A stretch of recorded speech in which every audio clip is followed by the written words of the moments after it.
Je vous avais promis, ou plutôt Léon avait promis, d'évoquer son rapport bizarre avec les morts, puisque la dernière fois nous avons un peu parlé de fantômes. Je me souviens plus trop pourquoi. Si, il disait que les fantômes étaient des morts qui ne savaient pas où aller, et qui pour certains ne savaient même pas qu'ils étaient morts.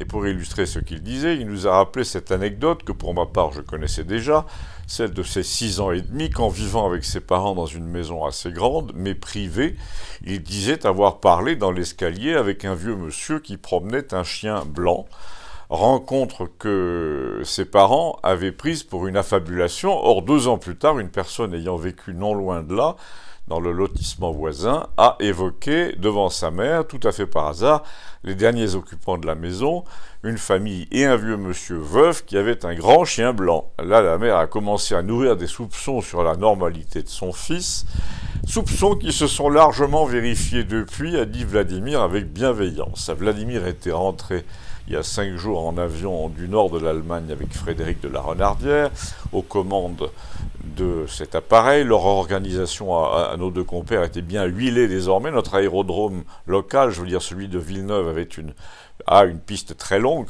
une tour de contrôle déserte, presque pas de pilote, mais aussi, hélas, pas de carburant Jet A1, c'était le seul inconvénient. Frédéric déposait Vladimir, que venaient chercher sa femme et sa fille en voiture, et il repartait seul, se posait à Carcassonne, où l'attendait le général de Rignac dans sa voiture. Donc nous avons retrouvé Vladimir assez remonté à propos des contresens, disait-il, que suscitait dans la presse française la soi-disant escalade de la situation ukrainienne. Il y avait plein de trucs à nous dire, mais il avait l'air de prendre son temps pour nous laisser éventuellement commenter la situation de manière pessimiste, alors que lui était optimiste, on va le voir.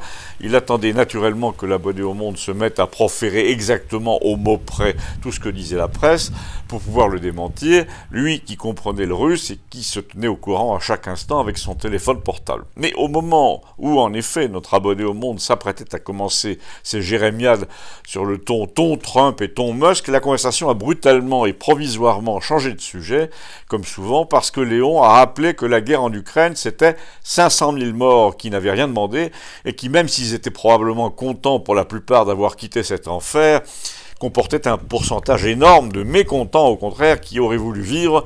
Oui, Léon nous a affirmé que la soudaineté, la sauvagerie de cette saignée de population, décidée par une poignée de cinglés, menée par une sorte de Hanouna qui, 3 saisons avant de prendre le pouvoir, se trémoussait à poil à la télévision, cette saignée de population presque improvisée se traduisait par un grand nombre de fantômes, c'est-à-dire de morts qui n'avaient pas digéré leur mésaventure, qui se refusaient à admettre que le séjour terrestre était fini pour eux, et du coup ils s'incrustaient ici-bas jusqu'à vouloir la vengeance.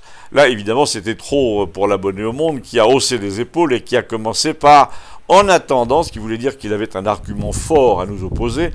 Et l'argument fort, c'était que l'Amérique, heureusement, se montrait d'une très grande fermeté. Tu parles, dit Vladimir, Trump a déjà décroché son téléphone pour parler à Poutine, pour lui dire que les tirs de fusée, s'ils avaient lieu, allaient épargner les Russes et tomberaient sur un hangar agricole. C'était prévu, il fallait le faire, mais il n'y aurait aucun dommage. L'autre, Poutine, a répondu, eh ben, nous avons prévu de riposter, mais sans aucun dommage non plus, sauf pour le moral de l'Occident, car nous sommes capables d'aplatir n'importe qui s'ouvre aux yeux en 3 minutes. Et les deux sont tombés d'accord pour dire que la négociation aurait tout à gagner si la pression était forte, justement.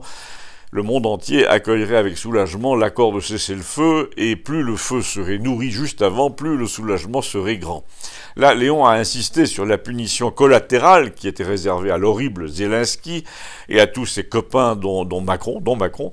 Il a dit « les morts leur en veulent, eux, particulièrement terriblement, et c'est pourquoi nous avons parlé du monde des morts avec Francesca, dont c'était l'obsession, ou plutôt de la lutte entre les démons et les anges, car Francesca, je vous le rappelle, est très catholique. Elle croit que le pape est un imposteur, par exemple, qu'il a pris la place du précédent pape de force et qu'il a accepté d'un cœur incroyablement léger la discrimination sanitaire entre vaccinés et non vaccinés, c'est-à-dire le contraire absolu du christianisme, en effet. Il n'a réclamé aucune contre-expertise, il a donné aussi un fond dans le panneau du mondialisme climatique, il a un rapport masochiste suicidaire à l'immigration de masse. En somme, il est un agent de la destruction, et là, nous en sommes venus à parler de Notre-Dame, qui est une sorte de symptôme de tout ça. Mais si vous le voulez bien, nous allons évoquer ailleurs, au moyen des 3 liens ci-dessous, de quoi il a été question.